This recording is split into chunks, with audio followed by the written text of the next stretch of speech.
Hi കൊച്ചു. Hi. എടാ നീ ഒരു കാര്യം അറിഞ്ഞില്ല?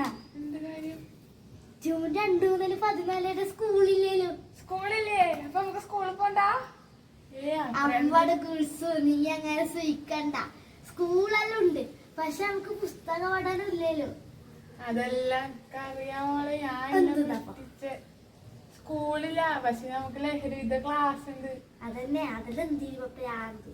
എന്നെ പൊട്ടത്തി, അതൊന്നും പ്രാന്തല്ല. അതെല്ലാം നമുക്ക് ഗവൺമെന്റ് തരുന്ന ഓരോരോ സൗകര്യമാണ്. നമുക്ക് ഇതിനെ കുറിച്ചിട്ടുള്ള ബോധവൽക്കരണ ക്ലാസ്സുകളാണ് തരുന്നത്. മനസ്സിലായ എനിക്ക്?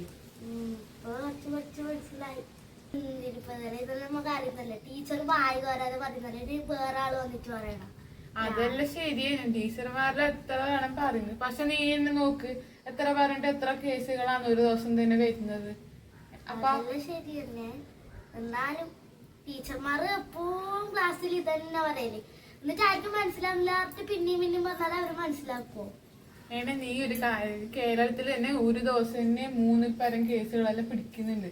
അപ്പൊ നമുക്ക് ഇത് എന്തായാലും നമുക്ക് ഈ ക്ലാസ് എടുത്തിരുന്ന നല്ല കാര്യം തന്നെയാണ്. അപ്പൊ നിങ്ങളിത് അറിഞ്ഞോ? ഇനി സ്കൂളിൽ വന്നിട്ട് 2 ആഴ്ചത്തേക്ക് ലഹരി വിരുദ്ധ ക്ലാസ് ആണ്. നമുക്ക് പാഠപുസ്തകങ്ങളൊന്നും കൊണ്ടുപോകേണ്ടി വരില്ല. അപ്പൊ ഇത് അറിയാത്ത നിങ്ങളുടെ കൂട്ടുകാർക്കെല്ലാം ഇത് ഷെയർ ചെയ്ത് കൊടുക്കാം. ലഹരിക്കെതിരെയുള്ള പോരാട്ടം നമുക്ക് ഇനിയും വർദ്ധിപ്പിക്കാം. ഇനിയുള്ള 2025 നല്ലൊരു അധ്യയന വർഷമായിരിക്കട്ടെ എന്ന് നമ്മൾ ആശംസിക്കുന്നു. ബൈ.